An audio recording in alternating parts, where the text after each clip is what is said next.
మరొకసారి 4వ అధ్యాయం కీర్తన గ్రంథం 19వ వచనం. నీతి మంతునికి కలుగు ఆపదలు అనేకము, వాటి అన్నిట్లో నుండి యెహోవా వాణ్ణి విడిపించను. ఆయన మన ఎముకలన్నిటినీ కాపాడును, వాటిలో ఒక్కటి అయినను విడిగిపోదు. చిన్న ప్రార్థన చేసుకున్నాం. దయాళుడమైన తండ్రి, ప్రేమ కలిగిన ప్రభువా, మీకు వందములు స్తోత్రములు చెల్లిస్తున్నాం. అమోఘమైన మీ దివ్య ప్రేమ, ఎవరి ప్రేమలతోనూ పోల్చడానికి వీల్లేని ప్రేమ, సాటి లేని సత్య ప్రేమ. అందులో పరిశుద్ధత ఉంది, అందులో పాపం లేదు, అందులో వంకర బుద్ధి లేదు, అందులో యథార్థత. దేవా, ఏ మనిషితోనూ పోల్చలేని ప్రేమ. ఏ దేవుడు దేవత అనబడిన వారు కూడా ఎవరు ప్రేమించలేదు, ఉంటే కదా ప్రేమించడానికి. దేవుడు ప్రేమ అయి ఉన్నాడని, ఆ ప్రేమ గల దేవుడు ఎవరో, నిజమైన దేవుడు ఎవరో పసిబాలుడు వంటి మాకు అర్థమవునట్లుగా చేసి, మా అనుభవంలో మిమ్మల్ని తెలుసుకొని మా హృదయమారా మిమ్మల్ని స్తుతించడానికి, ఉదయ స్థుతులతో మిమ్మల్ని ఆశీర్వదించడానికి చూపిన కృపను బట్టి మీకు వందనాలు. అర్థమైన ఆరాధనగా కాకుండా అర్థమైన ఆరాధనగా చేసి స్వీకరించినందుకు మీకు వందనాలు. మీ ప్రజలుగా ఏర్పరచబడిన సొత్తుగా, రాజులని యాజక సమూహంగా మమ్మల్ని చేసుకొని ప్రభా మీ గుణాశయం ప్రచురం చేయడానికి కొరకై మమ్మల్ని వాడుకుంటూ పిలుస్తున్న విధానం బట్టి మీకు వందనాలు. ఎన్నిక చేయటకు తగిన అర్హత ఏమీ లేకపోయినా ప్రేమించారు ప్రభా, మీకు స్తోత్రములు వందనాలు చెల్లిస్తున్నాం. స్వల్పమైన మమ్మల్ని ప్రేమించి గ్రంథాన్ని ఇచ్చారు. 66 గ్రంథాల సారాంశం బట్టి మీకు వందనాలు. అనేక వాక్యాలు, అనేక వచనాలు, అనేక పదములు ప్రభు అర్ధసహితమైనవి మా పోషణార్థమే ఇచ్చినందుకు స్తోత్రం. అంత్య దినాల్లో ఉన్నాం ప్రభువా తండ్రి. అంత్య దినాలకు అవసరమైన హెచ్చరికలు మాకు దయచేయండి ప్రభా. వాక్యమును ఎప్పుడు వింటూనే ఉన్నాం కానీ గ్రహింపు లేకుండా దాని ప్రకారం తండ్రి నాన్న జీవించలేకుండా ఉంటున్నాము ప్రభువా. ఆ యొక్క పరిస్థితి నుండి మమ్మల్ని విడిపించమని నీ సంధిలో వేడుకుంటున్నాం తండ్రి. ప్రతి ఆటంకమును యేసుక్రీస్తు నామమున దూరము చేయమని, మంచి సమయము మా ప్రభువైన యేసుక్రీస్తులో మాకు ప్రాప్తింప చేయమని, వచ్చిన పిల్లలందరికీ రావాల్సిన దీవెన ఆశీర్వాదం దయచేయమని యేసు ప్రభు దివ్యనామమున స్తుతించి వేడుకొని ప్రార్థిస్తున్నాం తండ్రి. ఆమెన్. పడతా ఉందమ్మా, ఇది ఇట్లా వస్తే బాగుంటుందేమో. ఇది ముఖానికి అడ్డంగా ఉంది,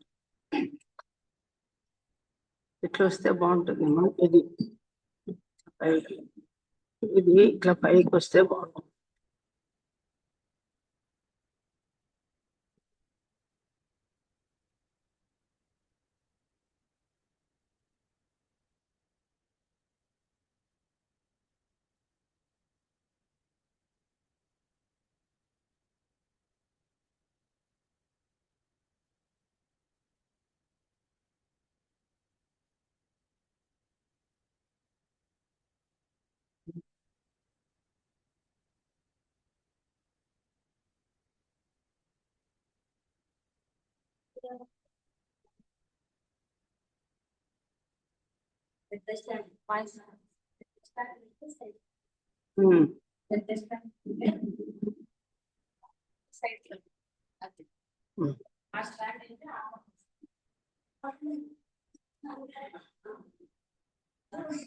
దేవుని వాక్యంలో నుండి 34వ అధ్యాయం 19వ వచనం మనం చదువుకున్నాం. ఈ భాగంలో స్టార్టింగ్ లోనే ఏమని రాయబడింది? నీతిమంతునికి కలుగు ఆపదలు కొంచెమా అనేకములంటే ఇంత నంబర్ అనేది కూడా మెన్షన్ చేయలేదన్నమాట. నీతిమంతుడు అంటే అర్థం ఏంటి? బైబిల్లో మనకు బాగా తెలుసు, నీతిమంతుడు లేడు, ఒక్కడునూ లేడు అనే మాట మనం చూస్తున్నాం. అట్లయితే నీతిమంతుడు ఎవరు? మనమందరం ఎలాగ నీతిమంతులమయ్యాము? అబ్రహాము యెహోవాను నమ్మెను, అది అతనికి నీతిగా ఎంచబడెను. ఎవరు యేసు ప్రభు నమ్ముకుంటారో వారందరూ నీతి కలిగిన వారే. మనలో పొట్టబొడిస్తే కూడా నీతి కొంచెమైనా మనకు లేదు, పాపమే మనలో కనిపిస్తుంది. కానీ యేసు ప్రభు నమ్ముకున్నాము, ఆయన రక్తమునందు విశ్వసించాము గనుక నీతిమంతులుగా తీర్చబడిన, ఆపాదించబడిన నీతే కానీ మనం సొంతగా కనపరిచిన నీతి ఏమీ కాదు అది. కానీ ప్రభువుని నమ్మిన తర్వాత నీతి క్రియలు చేయాలి అని కదా. దేవుని వాక్యంలో రాయబడింది, ముందుగా సిద్ధపరిచిన చేయడానికి కొరకే దేవుడు మనల్ని తన చేతి పనిగా చేసుకున్నాడు అని. ఈ సత్క్రియలలో మనము నిష్పన్నులు కాకూడదని, సత్క్రియలు శ్రద్ధగా చేయాలని, ఇవన్నీ కూడా మనకు బాగా తెలుసు. కానీ ఎంత మట్టుకు మనము నీతిగా జీవిస్తూ ఉన్నాం, ఎంత మట్టుగా జీవిస్తున్నాం? నిజంగా నీతిమంతులుగా జీవించిన వారికి వచ్చే కష్టాలు అపారంగానే ఉంటాయి. కొన్నిసార్లు వారి జీవితాలు ఇతరులకు చూస్తే ఏంటప్ప అన్ని వీళ్ళకే వస్తున్నాయి, ఇదేంటి, వీళ్ళు ఏదో తప్పులు చేసి ఉంటారు, అందుకే దేవుడు వాళ్ళని కొడతా ఉన్నాడని చాలాసార్లు అపార్థం చేసుకునే అవకాశాలు కూడా ఉన్నాయి. బైబిల్లో నీతిమంతులు అనబడిన వారికి చాలా కష్టాలు వచ్చాయి. యోబు నీతిమంతుడైన బైబిల్లో రాయబడి ఉంది. యోబు గ్రంథాన్ని మనం చదివితే అది కొంచెం మరికి పూర్తిగా అర్థం కాదు, స్టోరీ టైప్డ్గా ఉండదు కాబట్టి కొంచెం కష్టంగా అనిపిస్తుంది. చాలా సమస్యలు ఆయనకు వచ్చాయి. ఇంకా కొద్దిసార్లు అనుకుంటే భక్తులైన ప్రతి వారికి యేసు ప్రభుకి ఏం తక్కువ వచ్చాయా? ప్రభు అన్నాడు కదా, పశ్చిమానికే ఇలాగూ చేస్తున్నాడు, ఇలా ఎండిన మానికి ఏమి చేయుదురో అని దేవుడు అన్నాడు. అనేక శ్రమలు అనుభవించి మనము దేవుని రాజ్యంలో చేరవలసి ఉన్నది అని ఉంది. తిమోతి పత్రికలో మనం చూస్తే సద్భక్తితో బ్రతుకుని ఉద్దేశించి వారందరూ హింసల పాలవుతారని. భక్తి జీవితం ఎప్పుడైతే జీవించాలనుకున్న వాళ్ళకి ఎదురయ్యే సమస్యలు చాలానే ఉంటాయి. కనుక ఇలా ఏ వాక్యం తీసుకున్నా కూడా శ్రమలు చాలానే ఉంటాయి. సాధారణంగా అందరిలో ఉన్న జనరల్ ఒపీనియన్ ఏంటంటే, యేసు ప్రభుని నమ్ముకుంటే కష్టాలు పోతాయి, అన్ని ఆశీర్వాదాలు వస్తాయి, అన్ని పాజిటివ్ విషయాలే జరుగుతాయి, అన్ని మెట్టుకు పై మెట్టు ఎక్కిపోతామని అనుకుంటాం. కానీ దేవుని వాక్యం ఏం చెప్తుంది? అనేక శ్రమలు అనుభవించే దేవుని రాజ్యమును చేరాలి. ఇప్పుడు ఈ వాక్యం కూడా 19వ వచనంలో నీతి మందిరికి కలుగు ఆపదలు అనేకములు. ఈ విషయంలో ఏ వ్యక్తిని తీసుకోవాలా, బైబిల్లో ఏ భక్తుని గురించి స్టడీ చేయాలని నేను ఈ దినాలు ఆలోచిస్తూ ఉండగా దేవుడు నా మనసును దావీదు మీద పెట్టాడు. దావీదు జీవితము ఒక స్టోరీ టైప్డ్గానే మనకు కనిపిస్తుంది. అభిషేకించబడింది, ఆలస్యము లేదు, మీద మీద మీద మీద ఆయనకి ఎన్ని శ్రమలు వచ్చాయో మనకు అర్థమవుతుంది. కనుక దావీదు జీవితం అందరికీ తెలిసిందే. చదువుకుంటూ వెళ్తూ తన జీవితంలో ఎన్ని ఆపదలు వచ్చాయో మనం చూద్దాం. ఆపదలన్నిటిలోండి దేవుడు ఎలా కాపాడాడు, ఓవరాల్గా కాపాడాడు నిజమే. రాజు అయ్యాడు, 75 ఏళ్ళప్పుడు చనిపోయాడు, అది నిజమే, అది వేరే సంగతి. కానీ ఎలాగో ఒక్కొక్క వాక్యములో ఎలాగో దేవుడు అతన్ని సంరక్షిస్తూ వెళ్ళిపోయాడు మనం చూద్దాం. ఇప్పుడు దావీదు జీవితం ప్రారంభం ఎక్కడి నుంచి మొదలు పెట్టచ్చు మనము? ఎక్కడి నుంచి ఆయన విజయం స్టార్ట్ అవుతుంది? 16వ అధ్యాయంలో, మొదటి సమూయేలు 16వ అధ్యాయంలో అభిషేకించబడ్డాడు. ఎవరితో? సమూయేలుతో. 17వ అధ్యాయంలో యుద్ధరంగంలోకి వచ్చాడు.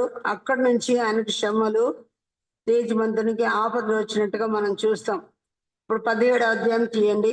17వ అధ్యాయం 28వ వచనం నుంచి మనం చూస్తే, మొట్టమొదట ఆయనకు వచ్చిన ఆపదలు కుటుంబంలోనే సహోదరులతోనే వచ్చినట్టు మనం చూస్తాం. చదువుతారు ఎవరైనా 28వ వచనం?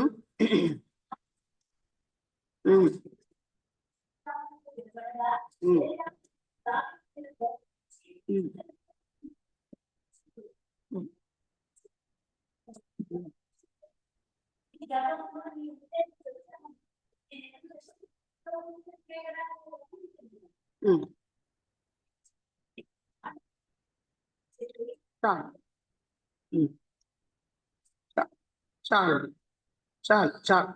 ఇక్కడ మొట్టమొదట కుటుంబంలో ఉన్న అన్నదమ్ముల ద్వారానే అతని మీద కోపపడినట్లుగా మనం చూస్తున్నాం. ఫస్ట్ ఆపద ఎక్కడి నుంచి వచ్చింది? కుటుంబంలోని అన్నదమ్ములు. మొదటివాడు ఏలియాబు, రెండోవాడు అభినాదాబు, మూడోవాడు షమ్మా. ఈ ముగ్గురు సైన్యంలో ఉన్నారు. కానీ ఈ మొదటివాడు ఆయన మీద కోపపడినట్లుగా మనం చూస్తున్నాం.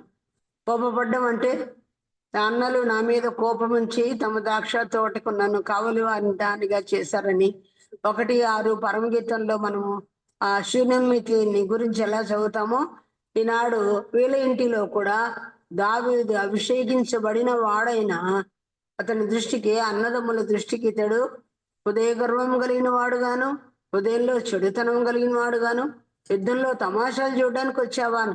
వాళ్ళ నాన్న పంపితే వచ్చాడు కదా, అన్నదమ్ములకు కావలసిన తిండి పదార్థాలు తీసుకుని వచ్చాడు. కారణం లేకుండా రాలేదు ఆయన. అయినప్పటికీ ఆయన చిన్న చూపుగా చూస్తున్నారు. ఆ తర్వాత కొద్దిగా ఈ అధ్యాయం నేను ముందుకెళ్తే 6 మూరజనుడు ఎత్తు కలిగిన వాడు ఇతడు ఏం చేస్తున్నాడు? గొల్లియాతు కర్ర పట్టుకొని వస్తున్నావే, నేనేం కుక్కనా అని రూపసి అయి ఉండగా, ఎర్రని వాడై ఉండగా చూచి అతను తృణీకరించిన మాట చూస్తున్నాం. ఇంటి వారు తృణీకరించారు, కోపపడ్డారు, లేనిపోయినవన్నీ అభాండాలు పలికారు, అతని మీద నిందలు వేస్తారు కదా. ఇప్పుడు 69వ కీర్తనలో చూడండి, 8, 10 వచనాలు మనం చదివితే, 69వ కీర్తన. తన అనుభవాలు అన్యుడు నాయకుడు, పరుడు నాయకుడు.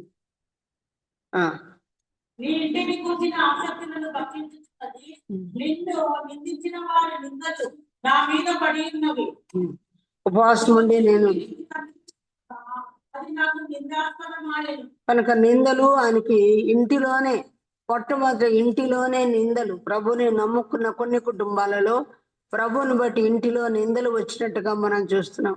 నీతిమంతులకి ఇది ప్రారంభమైన ఒకవేళ నిందగా ఉండవచ్చును. కనుక ఇంట్లో అన్నదమ్ములు కోపగించి వీళ్ళు మాత్రం సైన్యంలో పెద్ద ఆఫీసర్స్ గా ఉన్నారు, కానీ ఈ చిన్నవాడిని ఏం చేశారు? అరణ్యం పాలు చేసినట్టుగా మనం చూస్తున్నాం. జీవితం అంతా కూడా ఆయన రాజ్యం వచ్చే వరకు కూడా అరణ్యాల పాల్లోనే, ఆయన అడవుల పాల్లోనే ఉన్నట్టుగా చూస్తున్నాం. ఇది ఆయనకు కలిగిన మొదటి ఆపద, నంబర్ 1 వేసుకోవచ్చు. తద్వారా మనకు ఎన్ని ఆపదలు వచ్చినా మనకు అర్థమవుతుంది. ఆ తర్వాత మనము వాక్యంలో గమనించినట్లయితే రెండవ శ్రమ, ఆయనకు వచ్చిన శ్రమ ఎక్కడంటే 18వ అధ్యాయము 10వ వచనం. ముందు 8 చదువుతారా? 8 చదవండి మా ముందు. 18:8. ఆ మాటలు సౌలునకు ఇంపుగా ఉండనందున అతను ఒక కోపము తెచ్చుకొని, వారు దావీదునకు 10,000 కొలదనియు నాకు 1,000 కొలదనియు పాడితే, రాజ్యము తప్ప మరి ఏమి అతను తీసుకొనగలడు అనుకొనెను. కాబట్టి నాట నుండి సౌలు దావీదు మీద విషపు చూపు నిలిపెను. ఇక్కడ ఏమైంది? రెండవ శ్రమ ఏంటంటే, అసలు రాజు బిడ్డనిచ్చిన మామ కదా, అల్లునికి మన దేశంలో అయితే ఎంత భయపడతారో కదా. కాళ్ళు గడిగి ఏం చేయాలంటారు? కన్యాదానం అని. కానీ అట్లాంటి ఇంకా జరగబోతుంది పెళ్లి. అటువంటి సమయంలో ఒకటి కారణం ఏంటంటే, ఆయనకు వచ్చిన రెండవ ఆపద కారణం ఏంటి? స్త్రీలు ఏం పాడారు పాటలు? దావీదు 1000 కొలదియు, సౌలు 1000 కొలదియు, దావీదు 10,000 కొలది అని ఎప్పుడైతే ఎక్కువ స్థుతులు పాడారో అప్పటి నుంచి సౌలు ఏం చేశాడంట? అతని మీద విషపు చూపు. ఎందుకు ఈ పాట నేను పాడించానంటే, పాడిన పాటలు మీరు గమనించి ఉంటారు కదా. ఏమని ఆ భక్తుడు ఏమని పాడుతున్నాడు? ఆయన జీవిత చరిత్ర కొద్దిమంది విని ఉంటారు అనుకుంటా, చాలా ఓల్డ్ సాంగ్ ఇది. ఆయన సర్పాలతో కనిపించుకున్న వ్యక్తిగా ఆయన స్టోరీ చాలా ఉంది. అటువంటి ఆయన ప్రభువుని నమ్ముకున్నాడు, విషపు మనిషి. ఆయన చెప్పాడు కదా ఏమని? నేను విషమున్న మనిషిని కదా.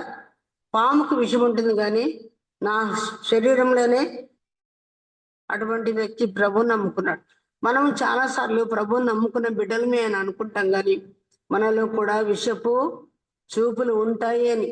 ఎందుకంటే సౌలు మనలాంటి వ్యక్తే, మామయ్యే, సొంత కుటుంబీకుడే అయినప్పటికీ కూడా విషపు చూపు నిలిపిన వాడుగా మనం చూస్తున్నాం. చూపులో విషయం అనగా పాపము చూపులో కనిపించింది. తర్వాత కింద ఏమంది? 10వ వచనంలో చూడండి. మరునాడు దేవుని ఎదురు నుండి దురాత్మ సౌలు మీదకి బలముగా వచ్చినందున, కంటిలో ఉన్న పాపం ఎక్కడ కనిపిస్తుంది? ఇప్పుడు సౌలు మీదికి బలముగా వచ్చిందంటే మీ శరీరంలోనికే. కంటిలో ఎంటర్ అయిన పాపం శరీరంలోనికి వచ్చింది. మత్తయి సువార్త మనం బాగా తెలుసు. మీ కంటికి దీపం ఏదంట? మీ దేహమునకు దీపము కన్నే గనుక మీ కన్ను తేటగా ఉంటే మీ దేహం అంతయో తేటగా ఉంటుంది. నీ కంట్లో విషం ఉంది కనుక నీ దేహం అంతయో విషమయమై ఉంటుంది అనే మాట మనకి ఇక్కడ కనిపిస్తుంది. కనుక ఆయన కంటిలో విషము కలిగిన వాడుగా ఉండగా దేవుని పెద్ద నుండి ఆ యొక్క దురాత్మ వచ్చినట్టుగా చూస్తుంది. ఎక్కడి నుంచి వచ్చిందంటే అది దేవుని యొద్ద నుండే, దేవుడే పంపాడు అనమాట. దేవుడు పంపిస్తాడా? పరిశుద్ధాత్మను పంపిస్తాడు కదా. కానీ దేవుడే అతన్ని పంపించినట్టుగా, దురాత్మను పంపించినట్టుగా మనం చూస్తున్నాం. ఈ దురాత్మ దేహంలో ఎంతవరకు వచ్చింది చూడండి, 11వ వచనం. ఒకప్పుడు సౌలు చేతికి ఉండగా దావీదును కొడిచి గోడకు బిగించినప్పుడు సౌలు ఆ ఈటెను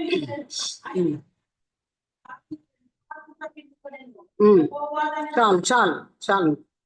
ఇప్పుడు చూపులో ఉన్న సాతానుడు దేహంలోకి వచ్చాడు, దేహంలో ఉన్న చేతుల్లోకి వచ్చాడు. ఒకటికి 2 మారులు ఈట విసిరినట్టుగా మనము చూస్తున్నాం. కనుక నిలువెల్ల విషయమేనయ్యా అని పాట పాడుకున్నాం కదా. కనుక తల నుండి విషము పనికిని విలయంగా తోక నుండి వృశ్చికమునుకును తల తోక అనక ఉండును కలునకు నిలువెల్ల విషయం. ప్రభు నమ్మినామని అనుకుంటూనే ఉంటాం, కానీ మనలో సందు ఇస్తే గనక, మరి సమయం స్థలం ఇస్తే గనక తప్పకుండా ఎంటైర్ మన జీవితం అంతట్లో వాడు ఆక్యుపై చేసుకోగలడు అన్నమాట. ఇది నీతిమంతుడైన దావీదుకు వచ్చిన 2వ శ్రమ. ఎవరి ద్వారా అంటే సౌలు ద్వారా ఆయనకు వచ్చిన శ్రమ. ఇంకా అప్పటి నుంచి అనుకుంటాడు ఏమని, నా యొక్క నీవు ఉండొద్దు, నా చేతిలో పడకూడదు, కానీ ఎవరి చేయి నీ మీద పడాలా, ఫిలిష్తీయుల చేయి నీ మీద పడాలని అక్కడి నుంచి ఆయన సహస్రాధిపతిగా చేసేసి ఆయన్ని పంపించేస్తాడు. 3వ శోధన ఎక్కడి నుంచి వస్తుందో చూడండి. 19వ అధ్యాయము మొదటి వచనం చదువుతారా?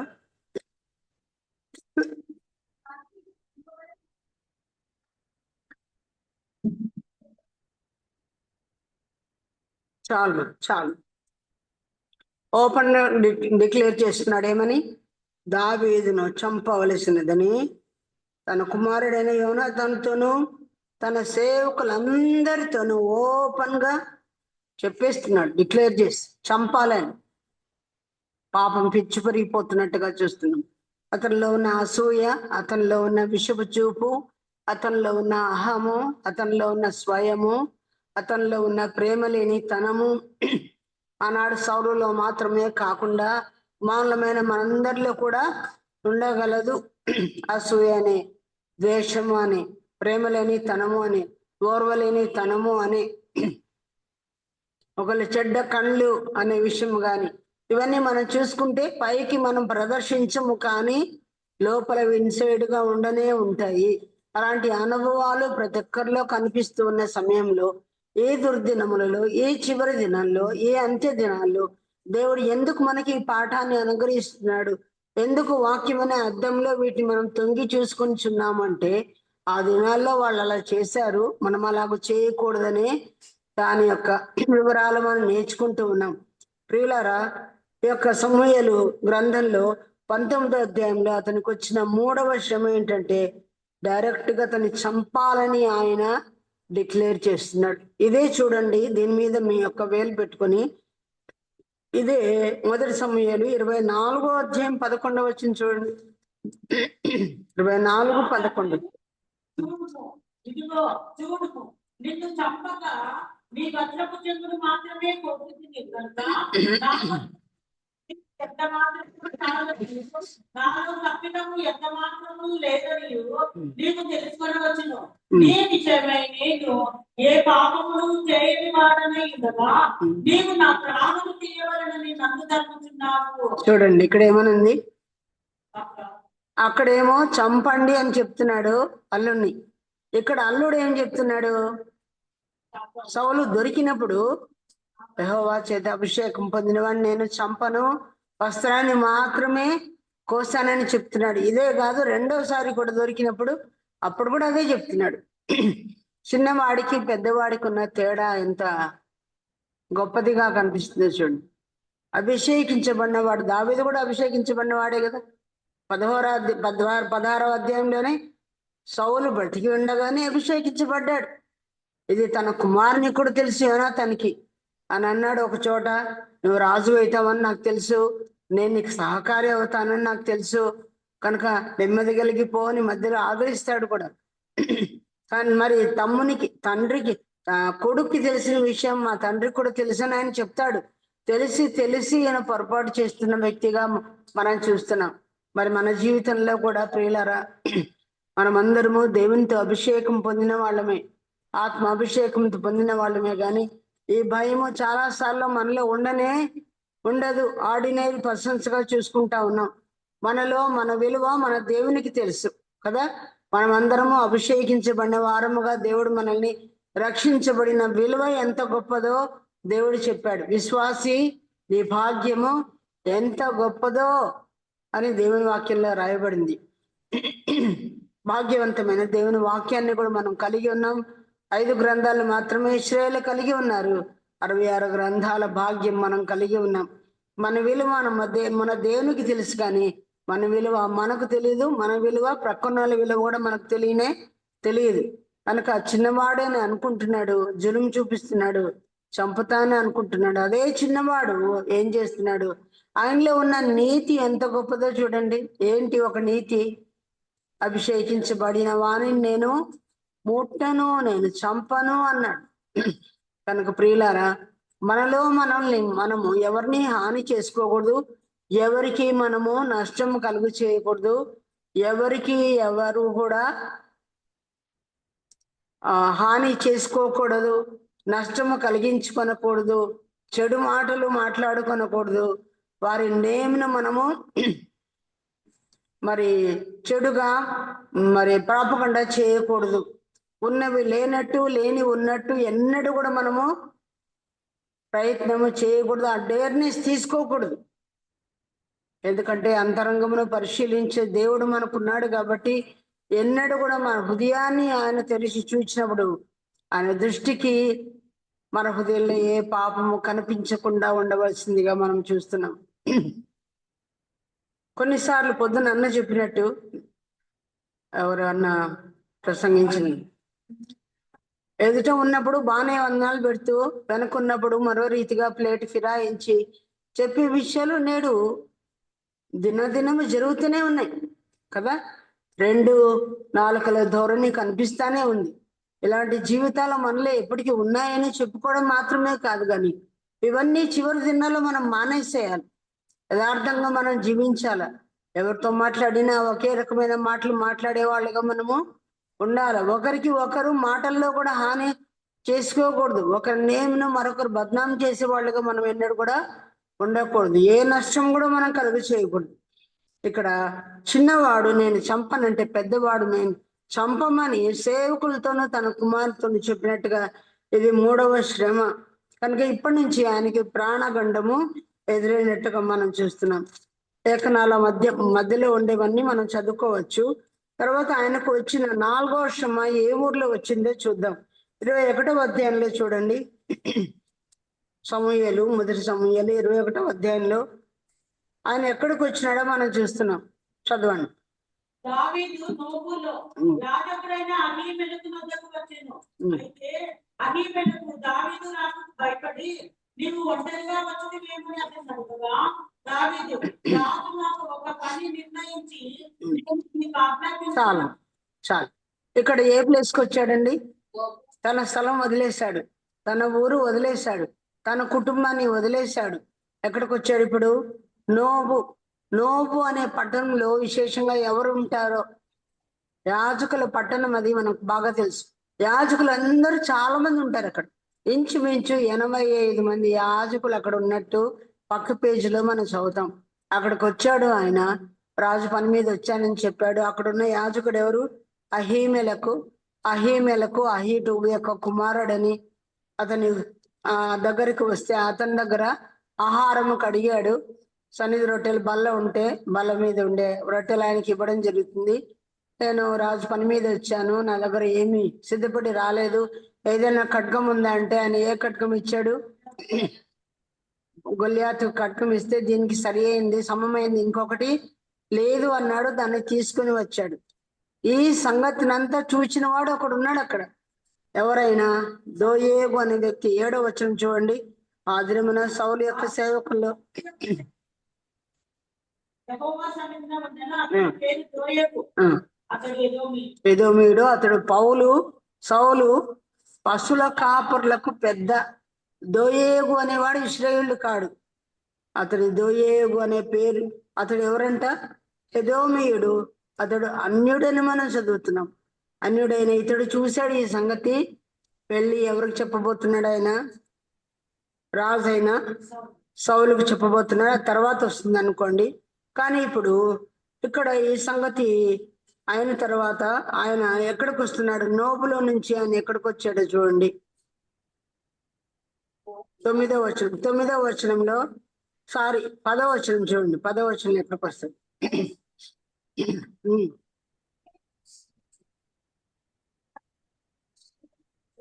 ఇప్పుడు ఎక్కడికి వచ్చాడు? నోబు నుంచి ఆకీషు రాజు దగ్గరికి వచ్చినట్టుగా చూస్తున్నాం. ఆకీషు రాజు అంటే ఈ రోజు ఒక చోట, రేపు ఇంకొక చోట. నిలువరమైన పట్టణం లేదు అన్నట్టుగా విశ్వాసులకు కూడా ఇలాంటి స్థితి ఈ దినాల్లో వస్తుందేమో, ఇంకా తెలియదు. ఆది అపోస్తులకు అలాగే జరిగింది. సంచారం చేస్తూ వచ్చారు వాళ్ళు. అది అపోస్తుల కార్యాలనే చదువుతాం. కానీ ఈ దినాల్లో కూడా సంఘానికి చాలా శ్రమలు రాబోతున్నట్టుగా ముందు దినాల్లో ఏమొస్తుందో తెలియదు. ఇప్పటికే 8 ఆంధ్రప్రదేశ్లో 8 మందిరాలని కూల్చివేశారని మనం చదువుతున్నాం. మన గోడు ఎవరు పట్టించుకునే వాళ్ళుగా ఎవరు లేరు. ఆల్రెడీ ఉత్తరాయణ సైడ్ చాలా మంది దేవుని సేవకుల భార్యలు, వారి పిల్లలు కదా, వారి పిల్లలకు పాఠశాలలో నుండి కూడా పంపించేస్తున్నారంట. పాఠశాలలో కూడా పిల్లలు చదవడానికి వీలు లేదు. ఎన్ని శ్రమలు, ఎన్ని కష్టాలు. కొన్ని ఇళ్లలో నుంచి వాళ్ళని బయటికి పంపించి వీరు తాళాలు వేసుకుంటున్నారంట. వాళ్ళ ఇళ్లలో ఉన్న సరుకులన్నీ దోచుకుంటూ ఉన్నారని షిబు థామస్ వాళ్ళు పెట్టిన పర్సిక్యూషన్ రిలీఫ్ లో ఉన్న వివరాలన్నీ మీరు చదువుతూనే ఉంటారు. కనుక ప్రియులారా, ఇప్పుడు నార్త్ లో ఉంది, సౌత్ లో ఎప్పుడు వస్తుందో మనకు తెలియదు. మరి వాళ్లకు గనక ఏదైనా చిన్నది చీమ చిట్టుకుమంటే నిన్న మన డిప్యూటీ సీఎం ఏం మాట్లాడారో మనకు బాగా తెలుసు కదా. గలం ఎత్తండి హిందువులకు ఏమైనా అయితే అని. అది మన వాళ్ళు ఇంతమంది గలం ఎత్తుంటే ఏది లేదు. కనుక ప్రియులరా, ఇవన్నీ కొంతకాలం జరుగుతాయేమో మనకు తెలియదు. నీతిమంతునికి కలుగు ఆపదలు అనేకములు. లాలసత్వం జీవితం జీవిస్తాం అనేది కల్లా. కనుక ఎన్నడూ మనము ఒకవేళ కష్టాల కొరకు ఎదురు చూడాలేమో. విశ్వాసమునకు కలుగు పరీక్ష మీ ఓర్పునకు కారణమవుతుందని దేవుడు చెప్పాడు. కాబట్టి ఏమవుతుందో మనకు తెలియదు. ఇప్పుడు ఆకీష్ రాజు దగ్గరకు వచ్చాడు. అక్కడ యాక్ట్ చేశాడు, ఒక డ్రమటైజేషన్ చేశాడు. ఏమని? పిచ్చి లేదు, పిచ్చివాడుగా ఆ యొక్క ఉమ్మెంతా గడ్డ మీద కార్చుకుంటూ ఆ డోర్ మీద ఏవో పిచ్చి గీతలు రాస్తూ ఉంటే, ఈ పిచ్చివానితో నాకేం పని, పిచ్చివాన్ని నా దగ్గర తీసుకొచ్చారా అని చెప్పి రాజు అనడం. అక్కడి నుంచి ఆయన జారుకోవడం. మళ్ళీ ఆయన ఎక్కడికి వెళ్తున్నాడు చూడండి. 22వ అధ్యాయంలో అక్కడి నుండి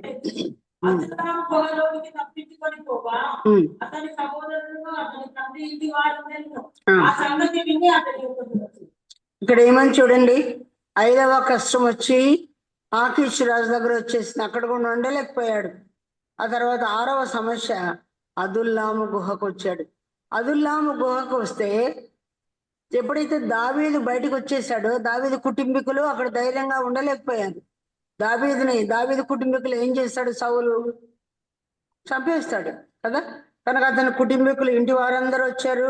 ఆ ఇంటి వారు ఎంతమంది అంట? ఇబ్బంది గలవారు, అప్పులు గలవారు, అసమాధానం కలిగిన వారు అందరూ అతని దగ్గర కూడుకొని రాగా అతడు వారికి అధిపతి ఆయను. అతని యొద్ద ఎక్కువ తక్కువ 400 మంది ఒకడే కష్టపడతా ఉంటే తనకి బరువుగా ఎంతమంది వచ్చారు?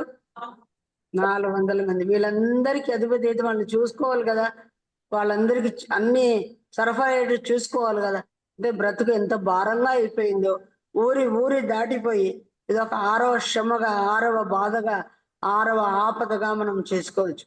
కానీ ఇక్కడ ఉంటే కూడా మళ్ళీ దేవుడు ఏం చెప్తున్నాడు చూడండి. 3వ వచనంలో ఇక్కడే ఉండమన్నాడు దేవుడు. నుండి బయలుదేరి ఉమ్, మోయాబులోని మిస్సేకు వచ్చి ఉమ్, దేవుడు నాకు ఏమి చేయనది నేను తెలుసుకున్న వరకు నా తల్లిదండ్రులు వచ్చి నీ యొద్ద ఉండనిమ్మని మోయాబు రాజుతో మనవి తన చేసి తల్లిదండ్రులు తనకు బరువు అయిపోయినారు కాబట్టి ఇప్పుడు ఏం చేస్తున్నాడు ఆయన? మోయాబు రాజు దగ్గర పెడదామని చెప్పి అక్కడ అనుకుంటే మోయాబు రాజు ఇప్పుడు ఎన్నో శ్రమ అండి ఆయనకి, మకాం మార్చాడు, 7వ శ్రమ ఆయనకు వచ్చింది. కానీ అక్కడ దేవుడు మళ్ళీ ఏం చేస్తున్నాడు? 4వ వచనంలో చూడండి, అతని యొద్దకు వారిని తోడుకొని పోగా దావీదు కొండలలో దాగి ఉన్న దినములు బాగా అతని యొక్క కాపురం ఉండేది. మరియు ప్రవక్త గాదు వచ్చి కొండలలో ఉండక యూదా దేశములకు పారిపోమని దావీదుతో చెప్పినందున దావీదు పోయి హారేతు అడవిలోకి వచ్చింది. దేవుడు అక్కడ కూడా ఉండొద్దని చెప్తా ఉన్నాడు. ఎక్కడ పొమ్మన్నాడు? మళ్ళీ హారేతు ఎవరిని పంపించి చెప్పాడు? కాదు. అంటే అప్పుడుండే ప్రవక్త ఎవరండి? అప్పుడుండే ప్రవక్త ఆయన అభిషేకించిన ప్రవక్త సమూయేలు ఉన్నాడు. కానీ ఆయన ముసలివాడు కాదు కాదు కాదు గాదుని లేపుకొని నువ్వు వెళ్ళిపోయి చెప్పమని, ముసలివాడైన ఈయన వెళ్ళి చెప్పలేడు కాబట్టి గాదును పంపించి నువ్వు యూదా దేశమునకు పారిపోని దేవుడు చెప్తున్నాడు అన్నమాట. మళ్ళీ ఇప్పుడు ఎక్కడికి వచ్చాడు? యూదా దేశమునకు, ఆ అడవిలోనికి ఆయన వచ్చినట్టుగా ఇది 8వ మకాం, 8వ శ్రమ. ఇంతమందిని తీసుకుని ఆయన అక్కడికి వచ్చినట్టుగా మనం చూస్తున్నాం. ఆ తర్వాత ఆయన అక్కడ ఉండగా 6వ వచనం చూడండి. ఇప్పుడు దావీదు అతని జనులను ఫలాని చోట ఉన్నానని సౌలునకు వర్తమానం ఆయన. అప్పుడు సౌలు గిబియా దగ్గర రామాలో ఒక పిచ్చిల వృక్షం కింద దిగి ఈట చేత పట్టుకొని ఉండేది. అతని చాలు. ఇక్కడ ఏం చేస్తున్నాడు? ఇక్కడ ఉన్నాడని వర్తమానం వచ్చింది ఎవరికి? సౌలుకు వచ్చింది. ఇక్కడ ఏం పట్టుకొని కూర్చున్నాడంట? ఇంతకు ముందు 2 సార్లు కొట్టినా తన చేతిలో దేవుడు చిక్కకుండా కాపాడాడు. కానీ మళ్ళీ అదే పనే చేస్తున్నట్టుగా మనం చూస్తున్నాం. అక్కడికి ఆయన అహీటు కుమారుడైన అహీమెలకును పిలిపించినట్టు చూస్తున్నాం. 9వ వచనంలో చూడండి. పిలిపించాడు. పిలిపించిన తర్వాత ఏం చేశాడో చూడండి. 15వ వచనం. అతని పక్షముగా నేను దేవుని యొక్క విచారణ చేశా, నేడే ఆరంభించిన అది నాకు దూరమగును కాక. రాజు తమ దాసుడైన నా మీదను నా తండ్రి ఇంటి వారి అందరి మీదను ఈ నేరం మోపకుంటుంది కాక. ఈ సంగతి కొద్ది గొప్ప ఏమీ నీ దాసుడైన నాకు తెలిసినది కాదని రాజుతో మనవి చేయగా, రాజు అహీమెలకు నీకును నీ తండ్రి ఇంటి వారి అందరికి మరణము నిశ్చయము అని చెప్పి యెహోవా యాజకులకు మీరు దావీదుతో కలిసినట్టుగా అతను పారిపోయిన సంగతి తెలిసి నాకు తెలియకపోయినందున మీరు వారి మీద పడి చంపుడని తన చుట్టూ నిలిచి నా కాపరి వారికి ఆజ్ఞయించారు. ఎవరిని చంపిస్తున్నాడండి ఇప్పుడు?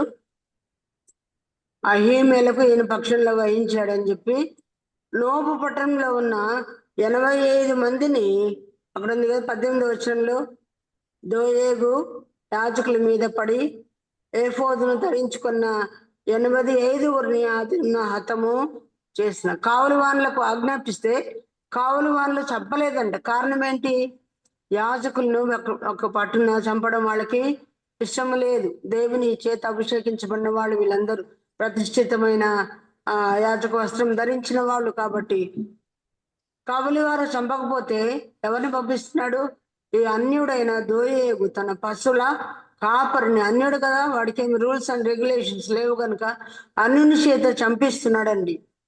ప్రియులారా, యాజకులను చంపించవచ్చున? యాజకులందరినీ మట్టు పెట్టాడు. అంత మాత్రమే కాదు, యాజకుల భార్యలను మట్టు పెట్టాడు. అక్కడ ఉంది కింద మీరు చూడండి 19వ వచనంలో, మగవారినేమి ఆడువారినేమి బాలురనేమి అట్టి కత్తివాత హతం చేసి. వీళ్ళు ఏం చేస్తారండి? భార్యలు ఏం చేశారు? పిల్లలు ఏం చేశారు? పసి పిల్లలు కూడా ఉన్నారు. ఒక్కోరికి ఇద్దరిద్దరు అనుకోండి, 85 మంది మగవారు, 85 మంది ఆడవారు అనుకోండి. పసిపిల్లలు అంటే ఇద్దరిద్దరు అనుకోండి, ఎంతమంది అవుతారు? 85 170. కనుక 170 ప్లస్ పసిపిల్లలు ఒక 50 మంది అనుకోండి. మొత్తం అంతా కలిపితే 350 మంది మనుషుల్ని చంపాడు. గొర్రెలు, పశువులు, మనకి ఏమేమి ఎడ్లు ఉన్నాయి కదా, బాలురు అందరినీ చంపేశాడు. ఎంత పిచ్చి పని చేశాడు అనిపిస్తుంది. భయం కొంచెమైనా ఉందా? ఎవరితోనే చంపిస్తే తాను చంపనట్ట చెప్పండి? ఎవరికంటే ఎక్కువ పాపం చంపించిన వాళ్ళకే సుపారీ ఏదో అంటారు కదా, సుపారీ ఇచ్చిన వాళ్ళకే ఎక్కువని దేవుని వాక్యంలో సామెతల గ్రంథంలో ఒక మాట మనం చదువుతాం చూడండి. 28వ అధ్యాయము 17వ వచనం చదువుతారా? 28:17. ప్రాణము తీసి దోషము కట్టుకొనిన వాడు కోతికి పరిగెత్తుతున్నాడు, ఎవరినూ అటు వాడిని ఆపకూడదు. ప్రాణం తీసి దోషము కట్టుకొనిన వాడు. ఇప్పుడు గోతికి పరిగెత్తేవాడు ఎవరండి? దోయగా సౌలా? దోయకు చేత చంపించాడు సౌలు కాబట్టి గోతికే పరిగెత్తుతున్నాడు. ప్రతి పాపము వల్ల వచ్చు జీతం మరణం అంటున్నాం కాబట్టి ప్రతి పాపం వెంబడి పాపమును కూర్చుకొనుచు ఆయన ఏం చేస్తున్నాడు? గోతికి పరిగెత్తుచున్న వాడుగా మనం చూస్తున్నాం. 16వ వచనం చదవండి ఇదే సమయంలో. వివేకం లేని వాడవై జనులను అధికముగా బాధపెట్టు అధికారి దుర్లభమును ద్వేషించువాడు దీర్ఘాయుష్మంతుడగును. ఇక్కడ ఎవరండి వివేకం లేని అధికారి? సౌలే కదా. వివేకం లేని అధికారిగా ఉండి జనులను అధికముగా బాధ పెడుచున్నాడంట. జనులు ఏం చేశారు? నోబులో ఉన్న ఆ యొక్క యాజకులు ఏం చేశారు? యాజకుల బారులు ఏం చేశారు? పసి బాలురు ఏం చేశారు? పసి పిల్లలు ఏం చేశారు? వారి ఆస్తిపాస్తులు కూడా లేకుండా అన్నిటినీ చంపివేసినట్టుగా మనం చూస్తున్నాం. వివేకం లేని అధికారి లాగా తెచ్చిపట్టిన వాడుగా గోతికి పరిగెత్తించిన వాడుగా తాను చేయకపోయిన ఇతరుల చేత చేయించి తప్పిదమేమీ చేయలేదు అనుకున్నట్టుగా ఉంటున్న వాడుగా మనం చూస్తున్నాం. ఒకసారి మన పిచ్చి క్లైమాక్స్కి వెళ్తుందేమో. నాకు కోపం వస్తే ఏమంటాం? నాకు కోపం వస్తే నేను ఏం చేస్తానో మన పిల్లల్ని ఎన్నిసార్లు అనలేదు మనం? నాకు కోపం వచ్చింది ఈరోజు నీకు ఒళ్ళు వాయించేస్తాను. కొన్నిసార్లు దేవుని సన్నిధిలో మన మాటలు పోటలు దాడుచున్నట్లుగా ఉంటాయి.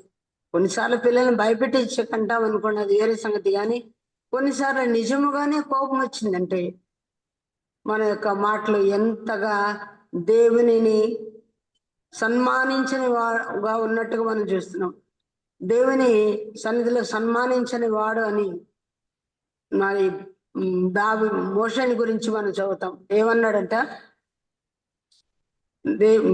ఇశ్రాయేల్ని ఏమన్నాడు ఆయన?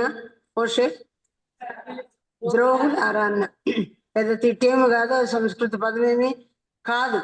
కానీ దానిని బట్టి ఆయన ఇంత నష్టమును పొందినట్టుగా మనం చూస్తున్నాం. కనుక ప్రియులారా, మన జీవితంలో మన మాటల ద్వారా, అపవిత్రమైన మాటల ద్వారా ఎన్నిసార్లు మనకు రావాల్సిన బెనిఫిట్స్ అన్ని కోల్పోతున్నాం మేము. దేవునికి అన్నీ లెక్కే కదా.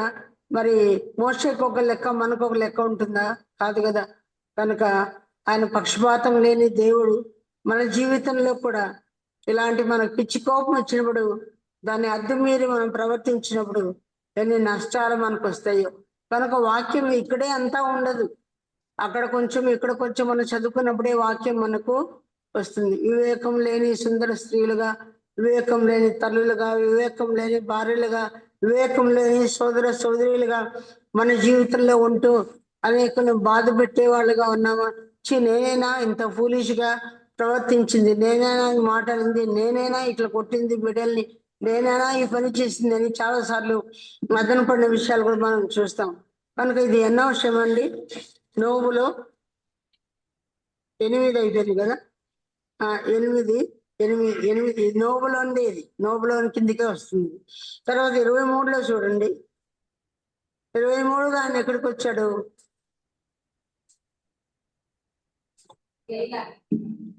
తర్వాత కేలా మీద యుద్ధం చేసి కళ్ళమల మీద ధాన్యం దోచుకుంటున్నారని దావీదును కళ్ళం వినబడి ఏం చేశాడు ఆయన? కళ్ళముల మీద ఫిలిస్తీన్లు వచ్చి దోచుకుంటున్నారని దావీదుకు, ఎక్కడో ఉన్న దావీదుకు వినబడితే రాజ్యంలో ఉన్న రాజుకి వినపడతా చెప్పండి? తన రాజ్యంలో కేలా ఉంది, కేలాలో ఉన్న ప్రజలు దోచబడుతున్నారు, పండిన పంటలన్నీ వాళ్ళు వచ్చి ఎత్తుకొని పోతున్నారని అసలు రాజు వచ్చి ఆదుకోవాలి కదా వాళ్ళని. కానీ వినబడిన వెంటనే ఈయన ఆలస్యం చేయకుండా వెళ్ళి కేలా కాపురస్తుల్ని రక్షించాడు. వారు దోచుకున్న వాటన్నిటిని తిరిగి తీసుకొచ్చి వాళ్ళని రక్షించాడు. ఎప్పుడైతే కేలాలో ఆయన ఉన్నాడో దానిలో అడ్డుగడియలు వేయబడి ఉన్నాయని, ఆయన నిర్బంధించబడ్డాడని ఈయనలో ఏం చేసింది, ఆయన చుట్టుముట్టాలని అనుకున్నాడు. ఎవరు? సౌలు. ఇది ఎన్నో బాధ.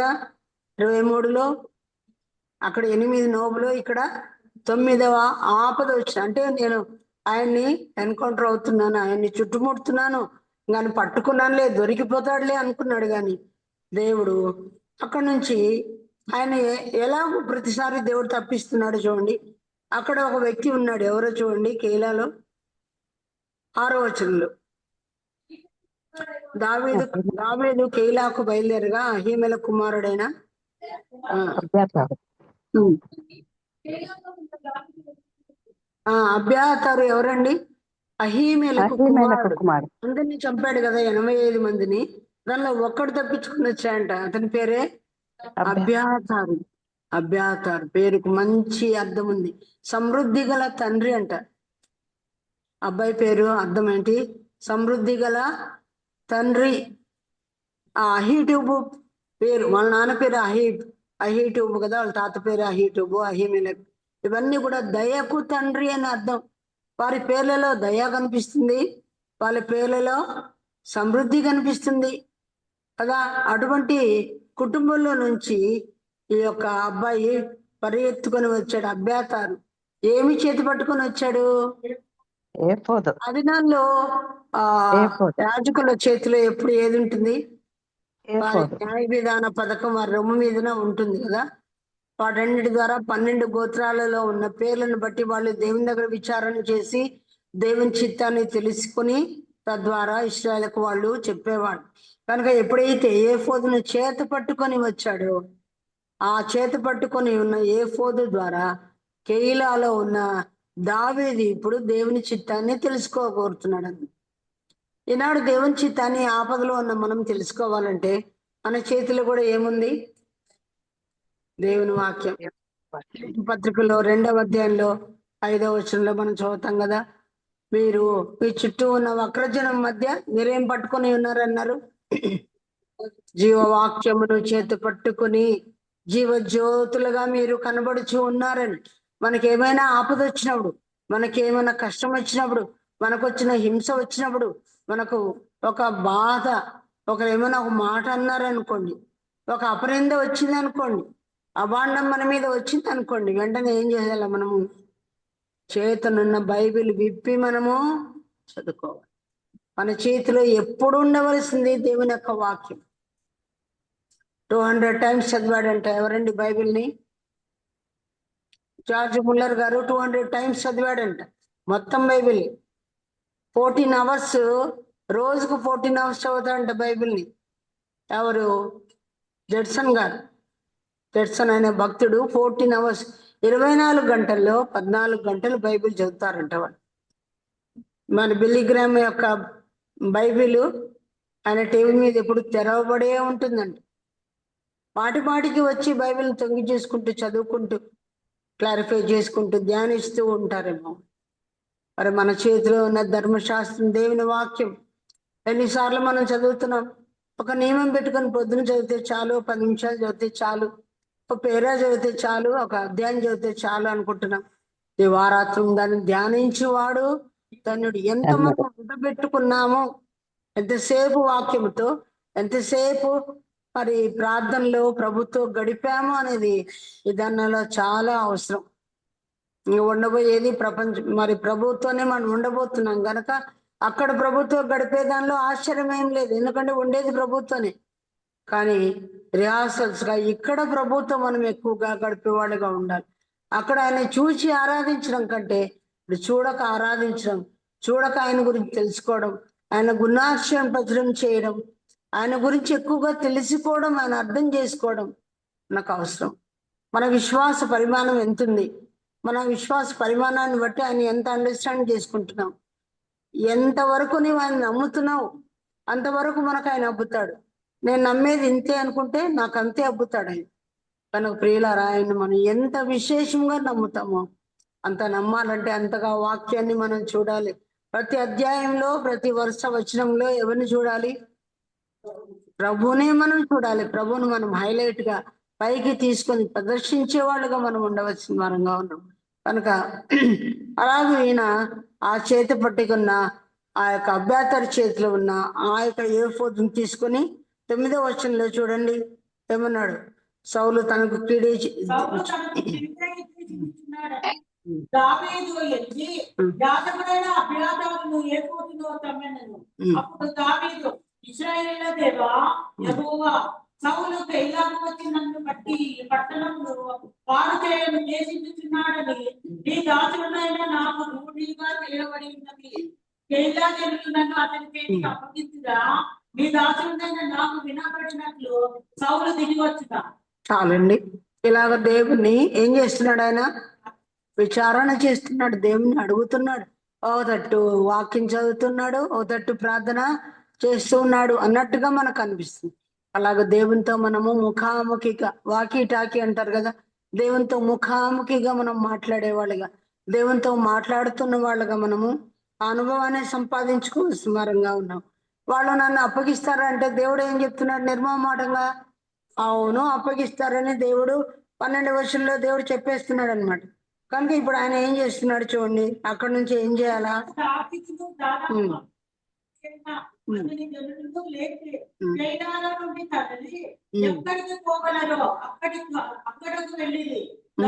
చాలండి. మీ బైబిల్లో ఏముంది? కొత్త బైబిల్లో ఎక్కడికి వెళ్ళగలరో అక్కడికి వెళ్ళారంట. అంటే మీ ఎక్కడికి వెళ్తామని ఏం తెలియదు, ఎక్కడికి పోగలరప్పుడు పోయారంట. నాది పాత బైబిల్, భద్రమైన స్థలములకు చేరిన మంచి మాట ఉంది. ఎక్కడికి పోగలరు అక్కడికి పోయారంటే దేవుడు ఎక్కడ చేర్చాడు వాళ్ళని? భద్రమైన స్థలములకి. ఎందుకంటే దేవుని దగ్గర విచారణ చేశాడు కదా, ఎక్కడ పోవాలో నాకు తెలియదయ్యా, వెళ్ళిపోమంటున్నావు కేయిలాలని. ఈ కేయిలా వాళ్ళకి ఎంత బుద్ధి లేదు చూడండి. కేయిలా వాళ్ళకి ఏం చేశాడని ఉపకారం చేశాడా లేదు, కానీ ఉపకారం ఏం చేశారు వీళ్ళు? అపకారం చేసి ఇశ్రాయేలు మరి సౌలుకు అప్పగించే వాళ్ళుగా ఉన్నారు. కొన్నిసార్లు మన జీవితాల్లో కూడా ఇలాంటివి వస్తాయి. మనం ఎవరికి మేలు చేశామో, ఎవరికి వాక్యం చెప్పామో, ఎవరికి ప్రభువుని చూపించామో, ఎవరిని ఆత్మీయంగా పైకి తీసుకుని వచ్చామో, ఎవరిని మనం నమ్మామో వారి ద్వారానే మనకు కదా దావీదు అంటాడు కదా, నా ఇంటి వాసాలు లెక్క పెట్టినారని కదా అన్నట్టుగా, నాతో కూడా భోజనం చేసిన వాడే నా విహితుడే, నన్ను తన్నుటకే తన మడిమను ఎత్తునని యేసు ప్రభు విషయంలో కూడా ఇస్కరియోతు యూదా అలాగే చేసినట్టుగా మనం చూస్తున్నాం. అలాగే వీళ్ళు చేసినప్పుడు వెన్న ఒక మాట అయినా అన్నాడో చెప్పండి అక్కడ? ఉపకారం నాకు అపకారం చేశారు అని కూడా అనలేదు, కానీ ఫర్దర్గా వెళ్ళిపోతున్నాడు అంతే.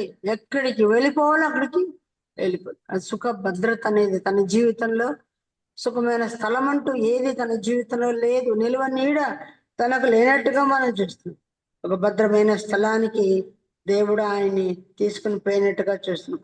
అక్కడ ఎక్కడికి వెళ్ళాడో చూడండి 14వ వచనంలో. అయితే దావీదు అరణ్యంలోని కొండ స్థలంలో ఎందుకు జీపు అను అరణ్యమునకు ఒక పర్వతమందు నివాసము చేయుచుండెను. జీపు అనే పర్వతంలో నివాసం చేస్తున్నాడు. అక్కడికి ఎవరు వచ్చారో చూడండి. అంత క్లిష్టమైన సమయంలో సౌలు కుమారుడైన యోనాతాను వచ్చాడు. 17వ వచనంలో చూడండి. ఇశ్రాయేలుకు రాజు వగుదువు, నేను నీకు సహకారినవుదును, ఇది నా తండ్రి అయిన సౌలునకు తెలిసి ఉన్నదని అతనితో చెప్పి దేవుని బట్టి అతని బలపరచెను. 9వ శ్రమ ఆయన కేయిలాలో వచ్చినప్పుడు ఇప్పుడు ఎక్కడికి వచ్చేసాడు? ఆయన భద్రమైన స్థలాలకు, జీపు అరణ్యానికి వచ్చాడు. అక్కడ ఒక వనం ఉందంట, ఆ వనంలో కలుసుకున్నాడు. ఎవరు? యోనాతాను కలుసుకున్నాడు. అక్కడ వచ్చి ఆయన్ని దేవుని ద్వారా బలపరుస్తున్నట్టుగా మనం చూస్తాం. నువ్వు తప్పకుండా రాజు అవుతాడు, నేను నీకు కౌన్సిలర్ గా ఉంటా, నేను నీకు సహకారినిగా ఉంటాను అని చెప్తూ దేవుని బట్టి బలపరిచాడు. మనం కొన్నిసార్లు కష్టంలో ఉన్నప్పుడు, ఎటు తోచిన పరిస్థితుల్లో ఉన్నప్పుడు దేవుడు ఎవరినో ఒకరిని పంపిస్తాడు. యోనాతాన్ లాంటి వారు. యేసు ప్రభు కూడా 40 రోజులు ఆయన ఉపవాసం ఉన్న తర్వాత ఆయన ఆకలి కొన్నప్పుడు కదా ఎవరిని పంపించాడంటే దేవుడు దేవదూతలు వచ్చి ఆయనకు పరిచారము చేసిరి. సాతాను చెప్పినట్టు ఆయన రాళ్ళను రొట్టెలుగా చేసుకోలేదు. నీతిమంతుడుగా ఉన్నాడు, సాతాను మాట వినలేదు. నీతి కట్టుబడి జీవించినప్పుడు దేవుడు ఎవరిని పంపాడు? దేవదూతలను పంపినట్టుగా చూస్తున్నాడు. ఇప్పుడు ఎవరిని పంపిస్తున్నాడు? దావీదుకి. దావీదు తండ్రి ఏటు పట్టుకొని ఉండగా దావీదు కుమారుని దేవుడు పంపిస్తున్నాడు ప్రియులారా. కనుక దేవుడు శ్రమలలో బలపరిచే దేవుడుగా ఉన్నాడు. శ్రమల్లో సన్ననార వస్త్రములు దయచేసే దేవుడుగా ఉన్నాడు. ఇబ్బందిలో పరామర్శించే దేవుడుగా ఉన్నాడు. ఇరుకులో విశాలతను అనుగ్రహించే దేవుడుగా ఉన్నాడు. ఏమీ లేని శూన్యములో నుండి ఏం చేశాడంటే ఆయన సమస్తమును కలుగజేశాడంట. కనుక తండ్రి శత్రువు, కుమారుడు మిత్రుడుగా ఉన్నాడు. ఆ తర్వాత ఒకరినొకరు మళ్ళీ నిబంధన చేసుకున్నారంట. ఆల్రెడీ నిబంధన చేసుకున్నారు కదా, 17వ అధ్యాయంలోనే నిబంధన చేసుకున్నారు. ఇది మళ్ళోసారి నిబంధన చేస్తున్నాడు. దావీదు మన ప్రభువైన యేసుక్రీస్తుకు ముంగుర్తుగా ఉంటే సామాన్య విశ్వాసలాగా ఎవరు కనిపిస్తున్నారు మనకు? యోనాథన్ అన్నాడు. దేవునితో మనము మరీ ఎన్నో సార్లైనా నిబంధన చేసుకోవచ్చు. మన ప్రతిష్టతను లేదా మన యొక్క తీర్మానాన్ని రెన్యూ చేసుకోవచ్చు దేవునిలో కదా. అలా బలపరుచుకున్నారు. ఆయన వెళ్ళిపోయాడు. కానీ ఈయన ఎక్కడికి వచ్చాడు? 19వ వచనం చూడండి. 19. జీఫీయులు బయలుదేరి గిబియోనుకు సముద్రమునకు వచ్చి యోషీమునకు దక్షిణమున అకీలా కొండ స్థలంలో యందు. ఇప్పుడు ఎక్కడికి వచ్చాడు? ఎక్కడికి వచ్చాడు? కొండ స్థలములోనికి ఆయన వచ్చినాడు. ఆయన కొండ నివాసం ఎప్పుడైనా కొండల్లో మీద పుట్టి పెరిగాడా? కాదు కదా. కొండ నివాసానికి వచ్చాడు. కొండ నుంచి కొండకు, పర్వతం నుండి పర్వతానికి, మౌంటైన్ నుంచి మౌంటైన్ కు వెళ్ళినట్లుగా మనం చూస్తున్నాం. ఇప్పుడు 11వ అధ్యాయం 1వ వచనం చూడండి. కీర్తన గ్రంథం 11:1 మనం చదివితే అక్కడ ఏమని రాయబడింది?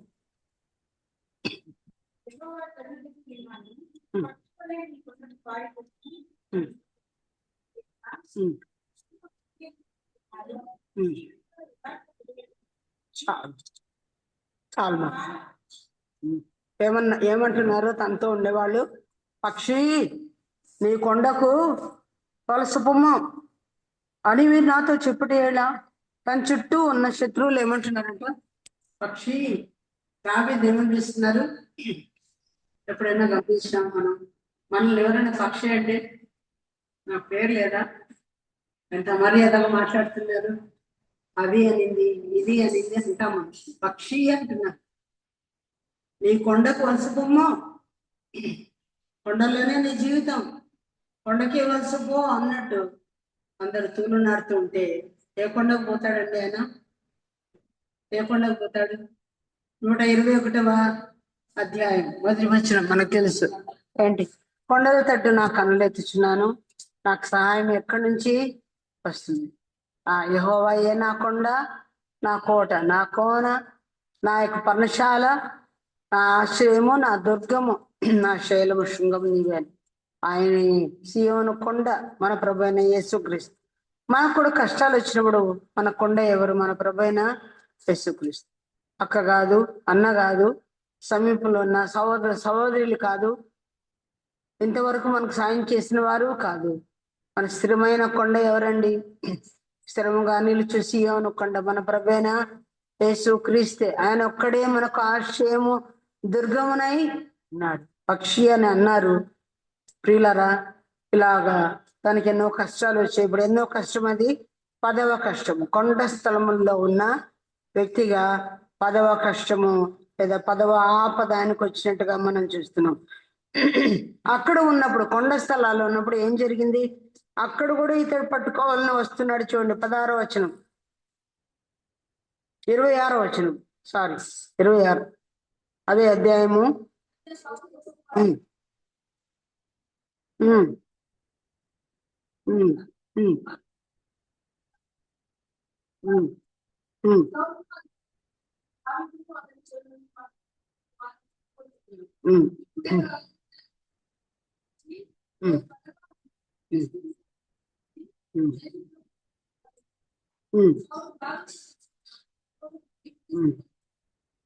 చాలండి. కాబట్టి సలహమ్మ లెక్కవతు అని ఆ స్థలమునకు పేరు పెట్టబడెను. ఈ కొండల్లో కూడా ఊరికినే పలసపోనిచ్చినాడా? ఇక్కడ ఏం చేస్తున్నాడంట? సౌలు పర్వతమునకు ఈ తట్టున్నాడు, దావీదు ఆ తట్టున్నాడు కదా. కనుక పట్టుకునే వాళ్ళని చుట్టుకునే వాళ్ళనే మాట 26వ వచనంలో మీకు కనిపిస్తుంది. పట్టుకోవాలి, చుట్టుకోవాలి అనుకున్నాడు. ఒకే పర్వతంలో ఈ ప్రక్కన దావీదు ఉన్నాడు, ఒక పక్కన సౌలు ఉన్నాడు. పట్టుకోవాలని వచ్చాడు. ఎప్పుడైతే చుట్టుకోవాలా పట్టుకోవాలని వచ్చాడో వెంటనే దేవుడు ఒక కబర్ తీసుకొచ్చాడు. ఏమని? ఒక సేవకుడు వచ్చి ఏమంటున్నాడు? దేశం మీదకి ఎవరు పడ్డారు? ఫిలిస్తీయులు వచ్చారు, కాబట్టి నువ్వు వెనక్కి రావాలంటే అక్కడి నుంచి ఆయన వెనక్కి వచ్చేసినట్టుగా చూస్తా. నిజంగా దేవుడు ఆపద ఎట్లా తప్పిస్తున్నాడు చూడండి కదా. తప్పించి ఆ స్థలాన్ని తీసుకొచ్చాడంట. ఏం ఆ స్థలము? సౌలు అతన్ని విడిచిపెట్టి వెళ్ళిపోయాడు కదా, దుర్వార్త వినేసి వెళ్ళిపోయినాడు. ఆ స్థలం పేరు ఏం పేరు? సలహమ్మ లేకోతు. దానికి నంబరు ఏమిస్తాడు? ఏసి. కింద ఏమనుంది? భయ విముక్తి శిల. మన ప్రభువు మనకి ఎలాంటి శిలగా ఉన్నాడు? భయము విముక్తి. ఈ పక్క ఆ పక్క ఆయన చుట్టుపట్టు ఉంటే దావీదు భయముల్లోనే ఉన్నాడు. భయ విముక్తి శిలగా సలహమ్మ లెక్కవద్దు అనేది అతని జీవితంలో దేవుడు ఏర్పాటు చేసినట్టుగా ఉన్నాడు. మరి మీ నా జీవితంలో ఎన్నిసార్లు ఎన్ని భయపడ్డామో చెప్పమంటే ఈ రాత్రంతా కూర్చొని మనం చెప్తాం కదా. ఒక్కొక్క సమయంలో పరీక్షలప్పుడా, ఒంటరితనం అప్పుడా, ప్రయాణాలప్పుడా, ఆర్థిక ఇబ్బందుల కదా, ఏదైనా దిగులు చింత ఉన్నప్పుడా, ఎన్ని విషయాలు మనం భయపడ్డాము. రేపు ఏమవుతుంది, ఏమిటి, ఎట్లా జరుగుతుంది, ఇంకా రేపు సంవత్సరం ఎట్లా, పిల్లలు ఎట్లా, నేనెట్లా, అనారోగ్యం ఎట్లా, ఎన్ని భయాలు మనకు ఉంటాయో కదా. కానీ వాటన్నిటిలో దేవుడు ఏం చేస్తాడంట? విముక్తి. వాటన్నిటిలో ఉండి దేవుడు ఆయన తప్పించి ఉన్నాడు. సద్భక్తితో బ్రతుకును అనుకునే వాళ్ళందరినీ ఆయన హింస నుండి తప్పిస్తాడని దేవుని వాక్యంలో ఉంది. కనుక మీ జీవితంలో సలహమ్మ లేకపోతే ఎన్నిసార్లు దేవుడు ఇచ్చాడో చూడండి. 40వ కీర్తనలో 12వ వచనంలో దేవుడు ఒక మాట రాయించాడు కదా. నాకు కలిగిన భయములన్నిటిలో నుండి ఆయన నన్ను తప్పించను. నాకు కలిగిన భయములు కొన్ని కాదు కానీ అన్నిటిలో నుండి ఆయన నన్ను తప్పించినాను. యెహోవా నాకు కాపరి, నాకు లేమి కలగదు. కిందికి చదివితే గడాంధకారపు లోయల్లో నేను సంచరించిన అపాయమునకు నేను భయపడను, నీవు నాకు దిడ్డుకరియవు, నాకు దండంనై అన్నావని. కనుక ప్రియులారా, మన జీవితంలో భయములన్నిటిలో నుండి విడిపించేవాడుగా ఉన్నాడు. ఇంతవరకు తప్పించిన వాడు ఇక ముందు కూడా తప్పించడా? మనకు తప్పిస్తాడా? లేదు, తప్పకుండా తప్పిస్తాడు. ఎందుకంటే ఆయన మాట ఒక దావీదు విషయంలో మాత్రమే కాదు, మన విషయంలో కూడా ఉంది. తర్వాత ఇక్కడ నుంచి తప్పించాడు. ఇప్పటికైనా మానుకున్నాడా తరిమేది అని మనం చూస్తే 24వ అధ్యాయంలో ఎక్కడికి వచ్చాడు ఆయన చూడండి. ఏన్గెదీకి వచ్చినట్టుగా మనం చూస్తున్నాం. ఏన్గెదీకి వచ్చాడు. ఏన్గెదీలో ఎంతమందిని వెంట పెట్టుకొని సౌలు వస్తున్నాడు చూడండి. 2వ వచనంలో 3000 మందిని. ఈయన దగ్గర ఎంతమంది ఉన్నారు? 600 మంది. ఎప్పుడు సామాన్ దగ్గర 200 మంది ఉన్నా, ఒకవేళ తన దగ్గర ఒకవేళ ఉంటే 400 మంది ఉన్నట్టు. కానీ ఇతడు మాత్రం 3000 మందిని బలాన్ని ఎక్కువగా తీసుకుని వచ్చి అక్కడ ఆయన ఉన్నట్టుగా చూస్తున్నాం. ఏన్గెదీలో ఆయన అనుభవం ఏంటో మనం చూద్దాం. ఏన్గెదీ అనే పేరుకు అర్థం ఏంటంటే గొర్రెపిల్ల, ఊట అనే అర్థం. ఎంత పేర్లు, ఎంత చక్కని పేర్లుగా దేవుడు ఇచ్చాడో చూడండి. ఆయన మకాములన్నీ, ఆయన ప్లేసెస్ అన్ని, ఆయన యొక్క ప్రాంతాలన్నీ కూడా దేవుడు ఎంత మంచి అర్ధసహితమైన ప్రాంతాలుగా చేశాడు. గొర్రెపిల్ల ఊట దగ్గర ఉన్నాడంట. ఎక్కడున్నాడు ఆయన ఇప్పుడు? గొర్రెపిల్ల ఊట అంటే ఊట మామూలుగా ఉంటుందండి, స్టాప్ అవుతుందా? ఊట నదులు అవుతుంది కదా, నదులు అవుతుంది. అది పెద్ద పెద్ద డీప్ నదులు అయిపోతాయి, అవి లోతైనవి, వెడల్పోయినవి నదులు అయిపోతాయి. కనుక అలాగూ ప్రభు చేతిలో ఆయన ఊట కదా. ఆయన గాయపడిన ప్రతి గాయము మనకు ఒక ఊటనే. ఆయనే మనకు జీవపు ఊట అయి ఉన్నాడు, జీవపు మూట అయి ఉన్నాడు. ఆ ఊట మునిగి దొంగ ఆ శుద్ధుడు ఆయనే పాడతాం కదా. ప్రభు మనకు ఊట అయి ఉన్నాడు. ఆ ఊట ఎప్పుడు నాన్ స్టాప్ గానే ఉంటుంది. ఆయన రక్తపు ఊటలో మనకన్నీ కూడా చక్కగా జరిగించేవాడుగా ఉన్నాడు. ఆయన ఊట దగ్గరికి మనం వద్దాం. ప్రభు అన్నాడు కదా 13:5 ఫిబ్రవరి 13:5 ఏమన్నాడు? భయపడకము, అరచేతిలో నిన్ను నేను చెక్కుకొని ఉన్నాను కదా. నిన్ను ఎన్నడును విడువను, ఎడబాయను, ప్రక్కకు కూడా పోను అన్నాడు. కాబట్టి దేవుడు తన అరచేతిలో మనం చెప్పుకొని ఉన్నాడు. ఆయన ఊటగా మనకున్నాడు. అంత మాత్రమే కాదు, అక్కడ ఒక గుహ ఉందంట. ఊట బానే ఉంది కానీ అక్కడ ఒక గుహ ఉంది. ఆ గుహలో ఎవరున్నారు? ఎన్గది గుహలో అంతకు ముందే ఎవరున్నారు?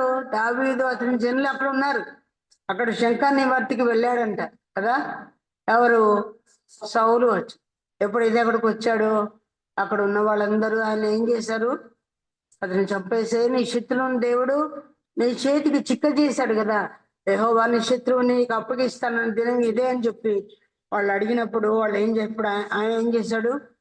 నేను చంపను, వస్త్రపు చెంగును మాత్రం గుర్తు కొరకు, లేకపోతే ఆయన అందులో ఉన్నాడని వీళ్ళు అందులో ఉన్నారని చెప్తే ఆయనకు అర్థం కాదు. కాబట్టి వస్త్రపు చెంగును కోసినట్టుగా ఆ కోసిన దానికి కూడా ఆయన మనసు నొచ్చుకున్నట్టుగా మనం చూస్తున్నాం.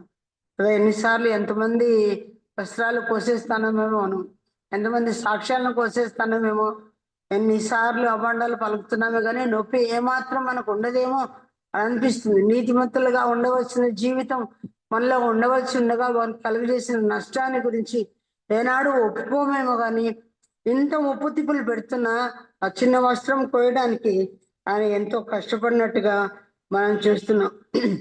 సరే, అక్కడ ఆయన చెప్పాడు, మిన్నల్ని తరుముతున్నట్టు తరిమావు, వస్త్రపు చెంగును కోసాను, నా వల్ల నీకు ఏ అపకారం రాదు, ఇదిగో నా వల్ల నీకు ఏ చావు రాదు అని చెప్పినప్పుడు ఫర్ టైం బీయింగ్ మాత్రమే ఆయనకు కొంచెం పశ్చాత్తాపం వచ్చింది. 6వ వచనం, 24, 6వ వచనం, 16వ వచనం.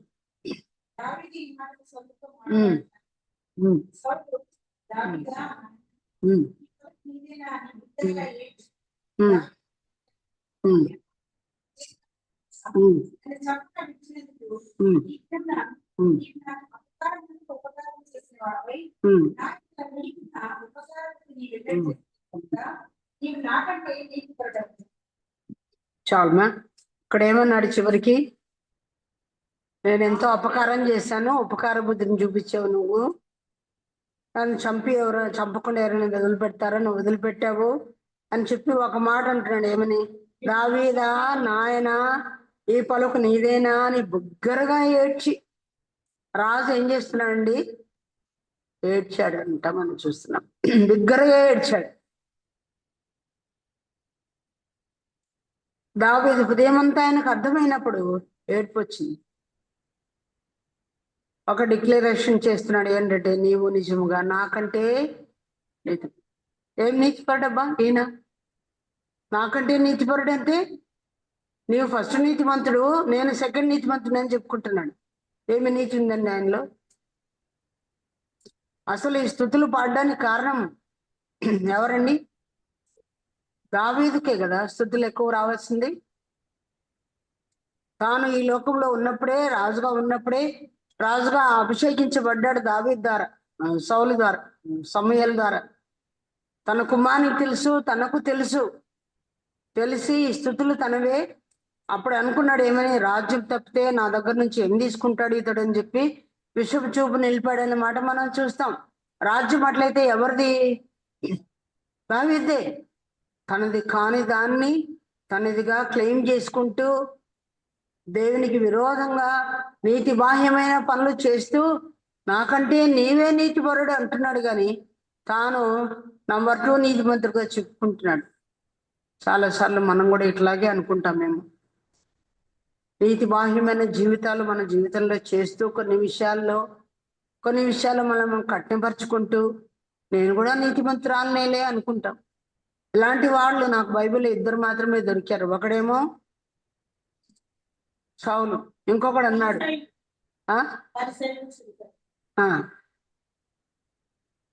నీవు నాకంటే నీతిపరుడా అనలేదు కదా.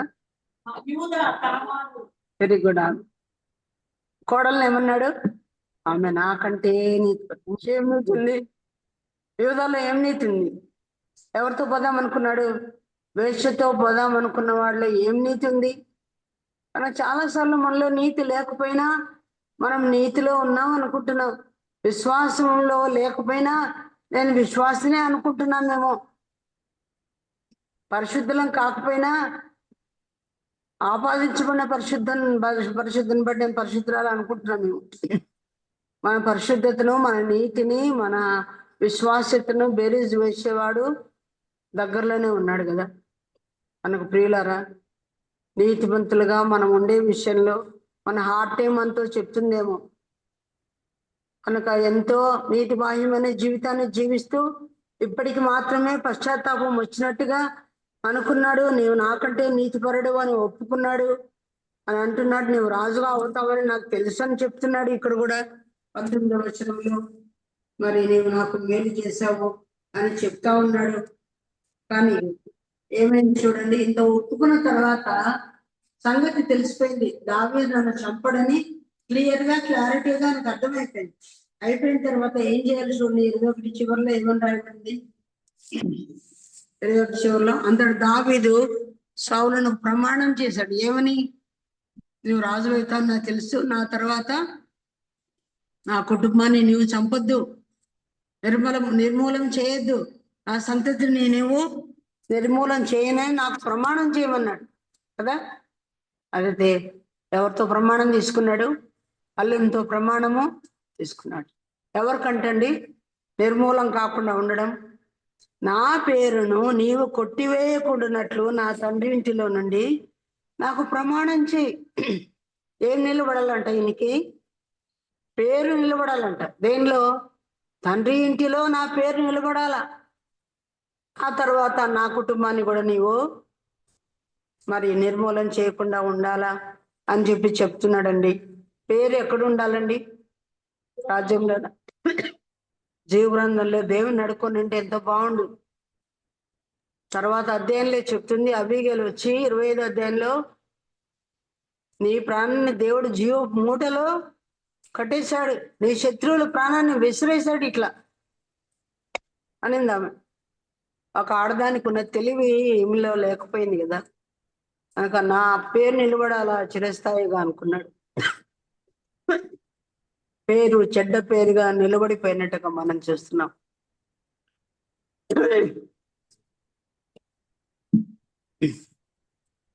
మన జీవితంలో కూడా ఈ లోకంలో మంచి పేరుంటే చాలు, సంఘంలో పేరుంటే చాలు, చర్చిలో పేరుంటే చాలు, మన వర్క్ ప్లేస్ లో పేరుంటే చాలు, కుటుంబంలో పేరుంటే చాలు. ఎక్కడుండాల పేరు?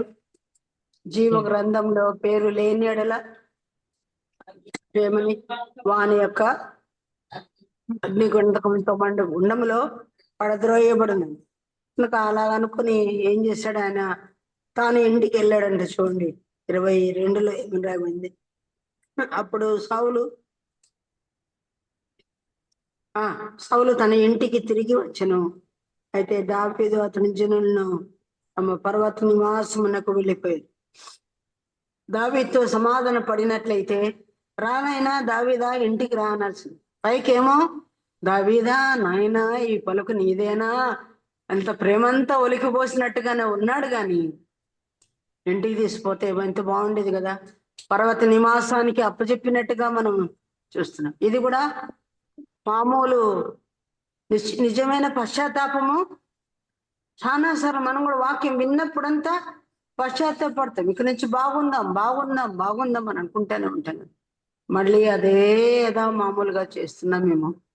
చివరి దినాల్లో మనకు దేవుడు హెచ్చరిక మనకి ఇస్తూ ఉండగా, వాళ్ళకంటే అంత వాక్యం లేదండి, పరిశుద్ధాత్మ అంత ప్రేరేపణ వాళ్ళకు లేదేమో. మనకి దేవుడు ఇచ్చాడు కనుక ఈ వాక్యాలు మనం గుర్తు చేసుకొని చేసిన పాపాలే పదే చేయకుండా, మన సొంత ఇంట్లో కోడన్లే కావచ్చు, మన సొంత ఇంట్లో ఉండే అక్కచెల్లెలే కావచ్చు, ఒకవేళ మన బంధువులే కావచ్చు, మన తోటి సోదరులే కావచ్చు, మన వర్క్ ప్లేస్ లో ఉండేవాళ్ళు, ఎవరి విషయంలోనైనా మనం కత్తి కట్టినట్టు ఉన్నామా? ఎవరు ఎంతైనా చూడాలని అనుకుంటున్నామా? ఎవరి యొక్క పేరైనా బద్నాం చేయాలనుకుంటున్నామా? ఎవరికైనా హాని చేయాలనుకుంటున్నామా? అట్లయితే సౌలుకు పట్టిన గతే మనకు అవుతుంది. కనుక నేను వాళ్ళకంటే బెటర్ గా ఉండే దాన్ని అనుకోకుండా మన జీవితంలో ఏమీ నీతి లేకపోయినా నేను బెటర్గా ఉన్నాను అనుకుంటున్నామేమో, మనలో ఏమీ లేదేమో, అది కూడా పరిశీలన చేసుకుంటే మంచిది. దేవుడి ఈ మాటలు మన కొరకు దీవించును గాక. దేవుని చిత్తమైతే మిగతా విషయాలు మళ్ళీ ఎప్పుడైనా మనం చూసుకున్నాము.